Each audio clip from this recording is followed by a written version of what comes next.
everyone, my name is Sara Harberson. I am America's college counselor. It's good to be back on this Facebook Live in August, end of August, at the start of the school year. I know you're going to have a lot of questions about classes to take, activities, filling out applications, early decision, early action. Let me know if you are out there. Give me some shout outs and let me know if you are a parent, a student, what state you're coming from, what year of high school you or your child is in. It's always good to hear the families that are listening in. I do these Facebook Lives every single month. I've been doing them for years. I'm streaming live on both of my Facebook pages for Sara Harberson and also Admissions Revolution, but I save all these Facebook Lives too, so you can go back and check them out. Obviously though, if you like this interaction where you get your questions answered on a regular basis, I would encourage you to look into Application Nation. That is my online community for college counseling families through the admissions process. I have a younger group called Application Nation for the class of 2023, 2024, and 2025. And then I have an older Application Nation group for the class of 2022. And actually, I should announce right now that Application Nation class of 2022 will be closing to new members on September 6th. So if you are a rising high school senior or you are a parent of a rising high school senior and you've been wanting some motivation to join Application Nation class of 2022, I would encourage you to sign up now because it will be closing to new members on September 6th. So I wanted to see what questions are on your mind. I see a bunch have already come in. So why don't we get started? Can you suggest some colleges with a 25% acceptance rate in the Northeast and Southeast for computer science? Wow.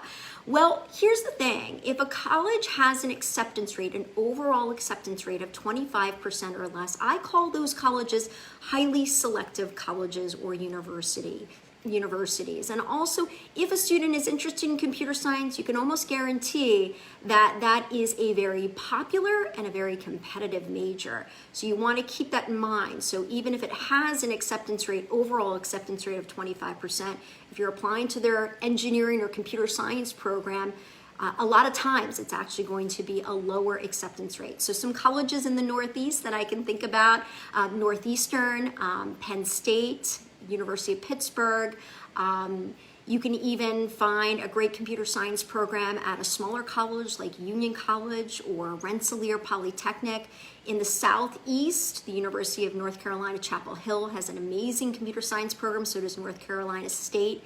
So you're gonna find that, computer science is one of the hottest, most growing fields in higher education. So just remember, they tend to be very popular and competitive, so you almost want to adjust your college list accordingly.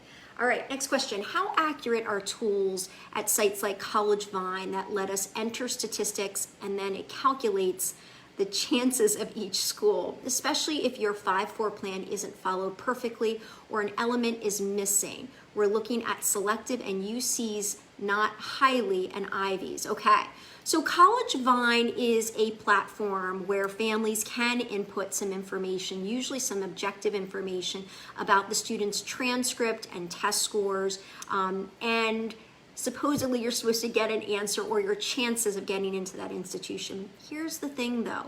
Most selective colleges, and you can call any college selective that has an acceptance rate of 70 to 80% or lower, are going to be using what's called holistic admissions.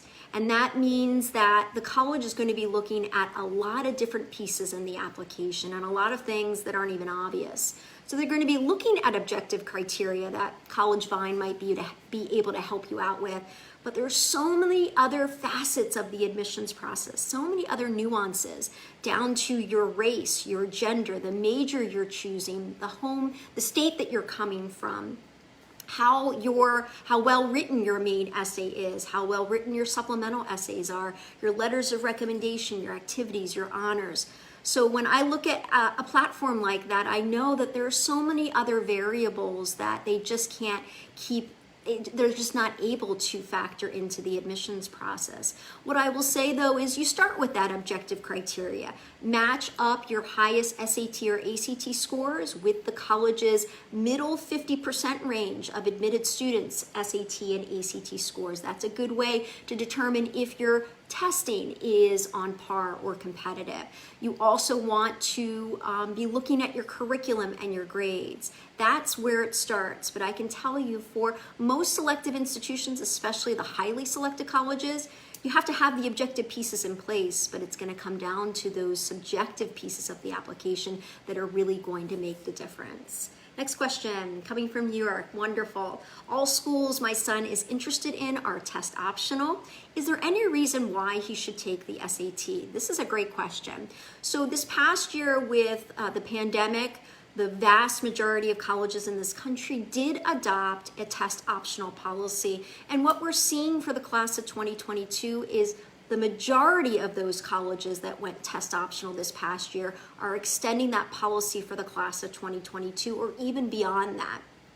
So it's possible that a student could put together an entire college list where they are not required to submit SAT or ACT scores. But it's my belief that students should at least have one SAT or one ACT test under their belt, because you never know.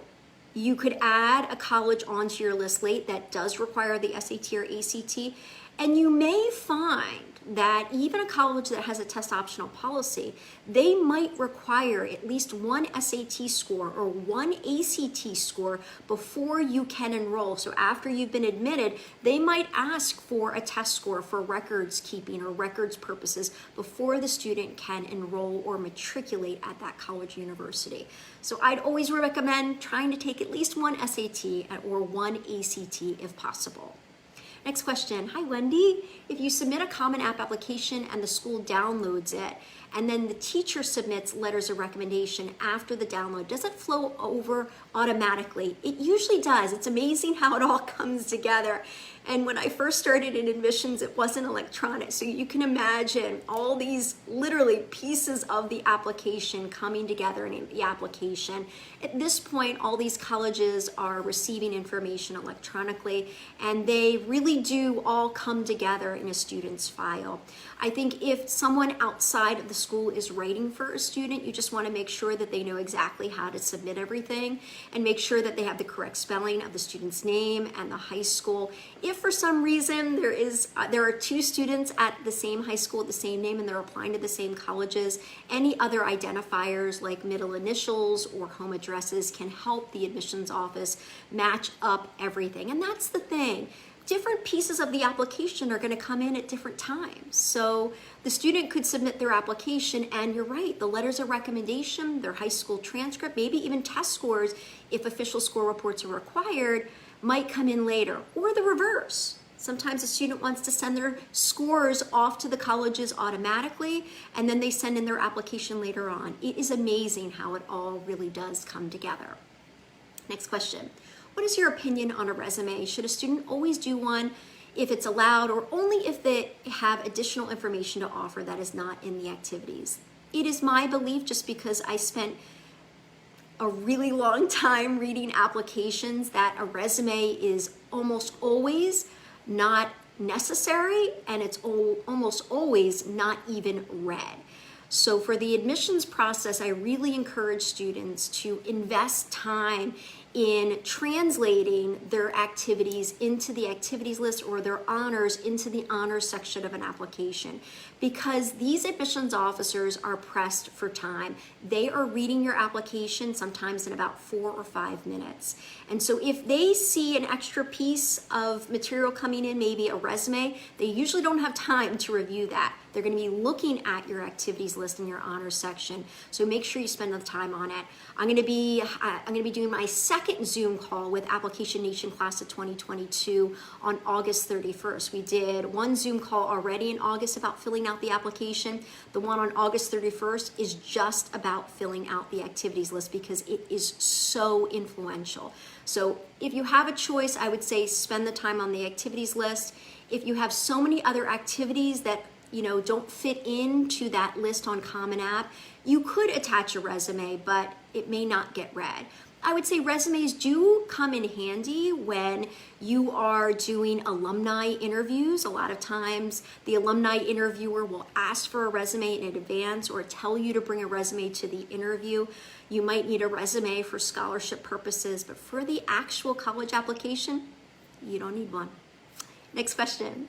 If applying early decision, does it make a difference if you apply now or the actual deadline? Another great question. So if a student is applying early decision, early action, or regular decision, or sometimes there are programs called priority deadlines, there are very specific deadlines. You want to pay attention to those deadlines because for certain colleges and universities, especially the public ones, they are very strict with those deadlines. And there's really no advantage to submitting your application weeks or maybe even months in advance of that deadline. A lot of times the admissions officers do not begin to read those applications until that deadline or after the deadline. However, there is an exception to that, and that would be rolling admissions programs. Now, in Application Nation, I tell all of my students they need at least one rolling admissions program on their list because they can actually apply super early, sometimes as early as August, right before senior year. And within a few weeks, usually, they can get back a decision. So if you follow me on Instagram at Sara Harberson, on my stories, I actually post all of our Application Nation acceptances. And if you're wondering, why are students getting into college this early? It's because of those rolling admissions programs. So University of Nebraska, University of Arizona, Arizona State University, University of Pittsburgh, one of my all-time favorites. All of these universities have rolling admissions programs. So when you apply to a rolling admissions program, sending in your application super early can absolutely help you in the admissions process. If you think about it, there's just more room in the freshman class in August, September, October, rather than December, January, February. So I always encourage students get at least one rolling admission school on your college list. Next question. Penn often rejects many economics majors, as you stated, because they think they are trying to backdoor Wharton. How do you suggest I get the message across to the admissions officer that I genuinely like economics and do not want to go to Wharton? Gosh, it's such a good question. You know, there's so many unfair parts of the process, and this is one of them. So you'll find that at certain colleges and universities, there are stigmas, there are biases, there is discrimination, there are higher standards for certain students, and that's the case at Penn when it comes to students who are truly interested in the economics major in the College of Arts and Sciences versus the business program at Wharton. So when I was starting off as an admissions officer, I was taught to have an extremely high bar of expectation for all those econ majors because there was an assumption, even if it wasn't true, that the student really wanted Wharton. And that's the issue with this admissions process.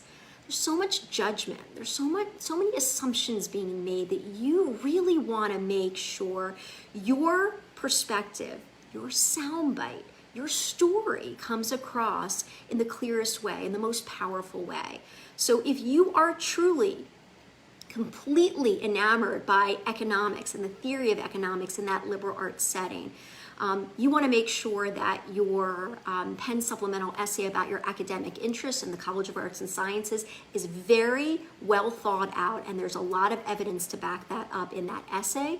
You might even have economics research on your activities list. You might even want to get your AP Micro or AP Macro economics teacher to write one of your letters of recommendation and make it clear that you enjoy the theoretical, the liberal arts aspect of economics and really truly wants to have this liberal arts education. So those are a couple of ways to do it. Or, apply to a different major, which I don't think is genuine or authentic. Or the more we talk about it, those Penn admissions officers won't be able to get away with hurting students or disadvantaging them or judging them unfairly. And the same goes for all admissions officers. We have to remember that we are working with high school students. They are still kids, and we need to treat them with a lot of respect. All right, next question. Hello, Mrs. Harberson. Wow, I feel so old. I have to ask, how much of an impact does demonstrated interest have on admissions, particularly in terms of following, liking social media? Okay, great question. I talk a lot about demonstrated interest.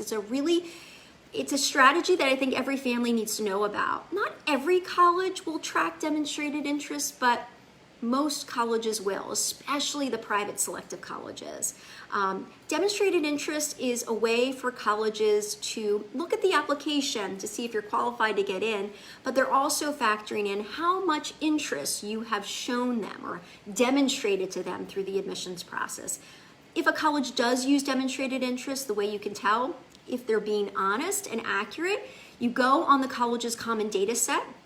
You want to go to first year freshman admissions. That section is the C section of the common data set. And you want to scroll down and find this big chart that lists all the factors in the admissions process. The last thing listed is called level of applicant's interest. And if the college checks off at least considered, if they're being honest, that means that they consider demonstrated interest. The best way to show demonstrated interest for a college that uses it is to do a visit, and at this point that could be an in-person or a virtual visit where you're actually checking in and registering. It could be attending a college fair, it could be attending a local program, it could be attending a presentation at your high school by that college. But as Nicholas pointed out, there are some colleges tracking to see if you're following them on Instagram or other social media platforms. It would take a whole lot for an admissions officer to check that out. They really don't have too much time. So I tell students, don't worry about the social media aspect. If they do factor in demonstrated interest, you want to make sure that you have visited them or spent some time learning about them. And also if they have a supplemental essay about why you're interested in that college or university, that's a great way to show your demonstrated interest. All right, next question. How do you help prepare your student for an interview with an admissions representative? Well, I have a lot of free resources that you can access on saraharberson.com. I've written a ton of blogs about the college interview. I also have a downloadable resource that you can sign up for the interview process. And then if you're a member of Application Nation, I do offer what are called mock interviews. I'm still doing them, and it's late in summer, but they're the best because I get to know the student really well. We get to talk about essay topics, and they get a great essay topic after the mock interview. But most of all, they're getting experience talking to someone about themselves. I've done tons of interviews in my day. I've been doing this for over 20 years. You can imagine how many students I've interviewed.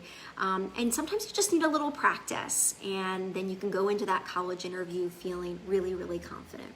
I will say that the college interview has gotten shorter and shorter over time. I can remember being a senior intern. My senior year of college, I was a senior intern in the admissions office at Hamilton College, and I got to interview prospective students. I had about 45 minutes to an hour for each interview, which was amazing. You will find that some colleges are doing college interviews in about 15 or 20 minutes. So you really need to go into that interview with some things in mind. You need to know why you're interested in that college or university, not the reasons that everybody gives, not the reasons that the tour guide or the admissions officer gives in their presentations or tours, but your reason, your personal reason. So you want to go in with that. You want to be open to be able to talk about yourself, your family, your community, the activities that are important to you, special experiences. And I always tell my students in Application Nation, have at least one pretty open-ended question that you can ask the interviewer. Sometimes they are admissions officers, sometimes they are alumni interviewers, sometimes they are college seniors like I did my senior year of college. All right, next question. Do you have recommendations of rolling admission schools in the Northeast? There are a few. Pitt is really my all-time favorite. I add it to almost every single student's college list. It's just a great institution. It's in Pittsburgh, University of Pittsburgh, rolling admissions, and I would say that their acceptance rate is definitely dropping. It used to be just over 50%. I haven't seen what the acceptance rate was this past year, but it probably is below 50% at this point. I also did a blog maybe about a year or two ago about rolling admissions programs, and I tried to list at least one rolling admissions program in every single state. So check out that blog, and we'll try to add that to the comments section. All right, next question. The UCs use holistic review, but their application is different. Yes, it's quite different. Essays are different, don't use Common App. They're test blind, that's correct. Does all of your advice apply to the UCs, and would the Application Nation help me for targeting the UCs? Great question. You're right, the UC application is a completely different beast. And so we spend a lot of time in Application Nation focused on the UC application. So we have one Zoom call coming up in September for it, and then a second one coming up in October, because the deadline for the UCs is going to be November 30th every single year. So we want to make sure that our families understand how different the application is laid out. So instead of one long main essay, students have to write 4 shorter, they call them PIQs, personal insight questions. You actually also have more space to list activities, and there are a lot of nuances because you have to report your classes and grades in a very specific way. So if you want to learn all the details about how to report your classes, A through G classes, in your UC application, make sure to join Application Nation Class of 2022, because we have some upcoming Zoom calls. And we probably get a UC question daily in our group. So we have a lot of families who are going to be applying there, and a lot of questions because it's such a different process. Next question. If interviews are optional and a student does not interview, will it decrease their chances of admission? It can, and I wrote a blog about this actually this past year. It's unfair, but yes, at some colleges, if interviews are available and the student decides not to sign up for one or declines the interview when asked by an alumni interviewer, sometimes it can disadvantage the student in the admissions process, especially for a highly selective college or university. You have to think about it. With these colleges that have acceptance rates that are in single digits, they are, and this is really sad to say, and this is why I'm now on this side of the process working with all of you, it's sad to say, but these admissions officers aren't looking for reasons to admit you. A lot of times they're just looking for one little reason to deny you. So I try to cover all the bases and make sure that you know what's going on. And there are a lot of colleges and universities, frankly, that don't even offer interviews. So if a student is not comfortable in that setting just yet, there are plenty of colleges out there that the interview isn't even an option. Next question. I'm a member of AN 2022. My daughter isn't. Yeah, sure. If you don't like your edited essay, absolutely. You can send it back and we can take a look at it. Yeah. Next question. All right. And that's the thing with edits. You know, I spend months editing essays for students. And so, you know, when students put together a draft and they don't feel confident about it, that's what I'm there for, to be able to edit it and make sure that they feel good about it before they submit it. How do you know if interviews are available as an option? Where do you find it on the admissions site? So I would go straight to the undergraduate admissions website for a college or university. And if you don't see it, obviously, you can type in the search box to look for interviews, and you'll be able to see if they're offered. And they usually make it clear if they're done through the admissions office by an admissions staff member, or if they're done by the alumni volunteers all over the country, all over the world. All right, next question. How many rounds of consideration do most college admissions go through?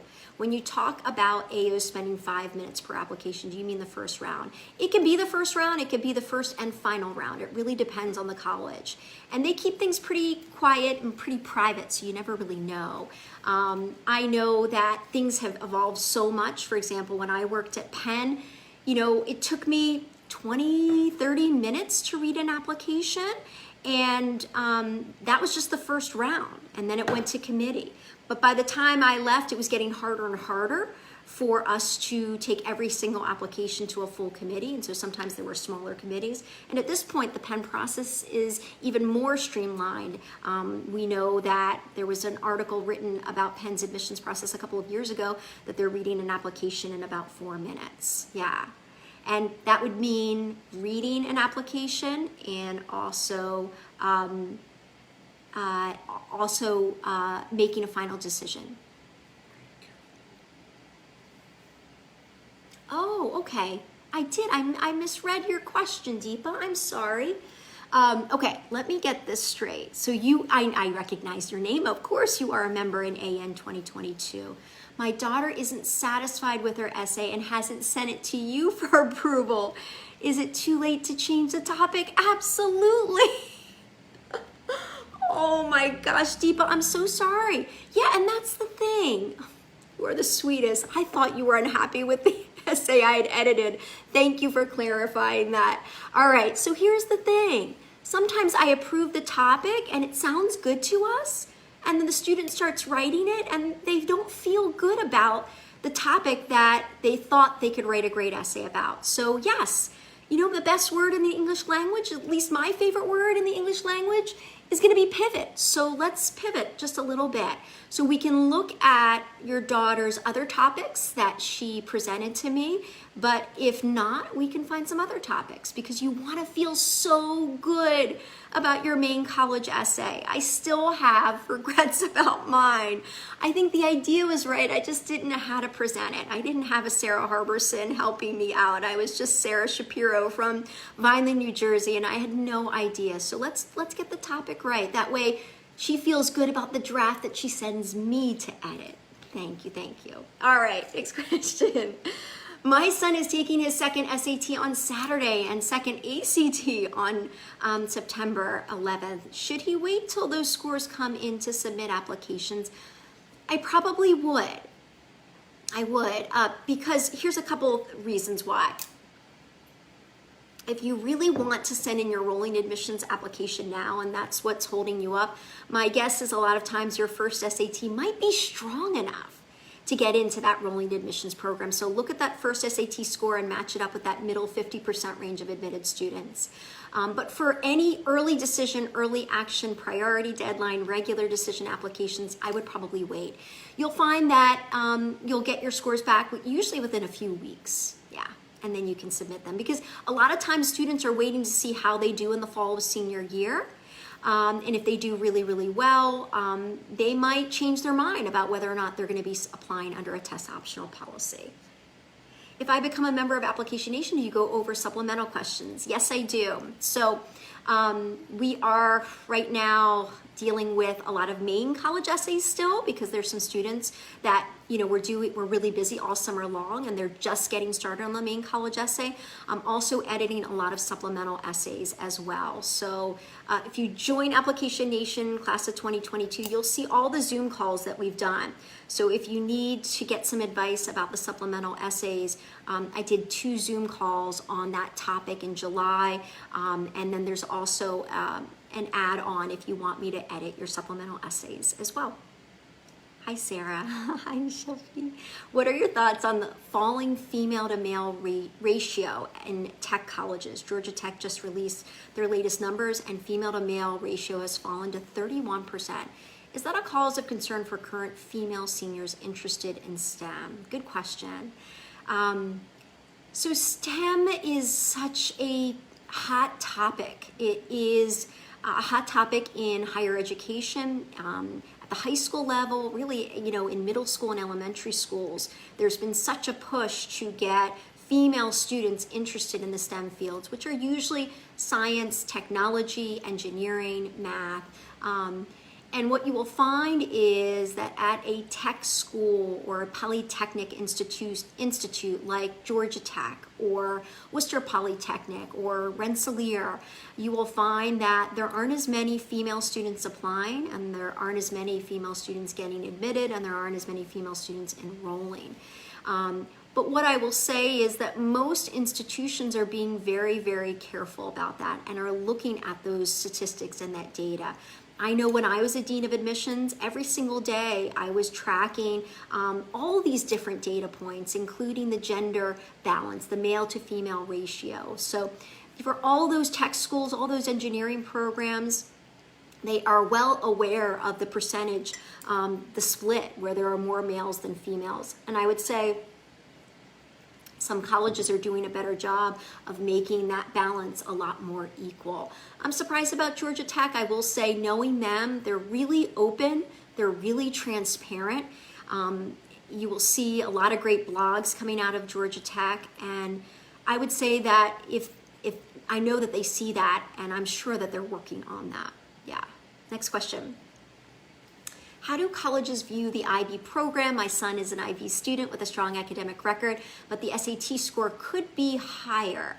Will SAT weigh less if a student is strong academically? Okay, so the IB program is short for International Baccalaureate Program. It started off in the international schools outside of the US, but over the last 20, 30, 40 years, you will find that the IB program does show up at high schools across the United States. If you do the full IB diploma program, it is highly respected, and I would say that always your transcript, your record, the classes you're taking, the rigor of your curriculum in the IB program is really, really rigorous, and the grades that you get, that's going to matter the most. I would also just pay attention to those colleges to see if they are test optional, because there are a lot of students creating college lists where all of the colleges on their list are test optional. So in that case, you would not even have to worry about sending test scores. But I will say, generally speaking, colleges will say that if you're going to be submitting test scores, your record is going to still count the most. But I would say test scores, if you submit them, they're going to be really, really close in terms of how much they matter in the admissions process. So make sure, again, you're looking at your highest test scores, matching it up with the middle 50% range or average SAT or ACT scores for the admitted students from the most recent class.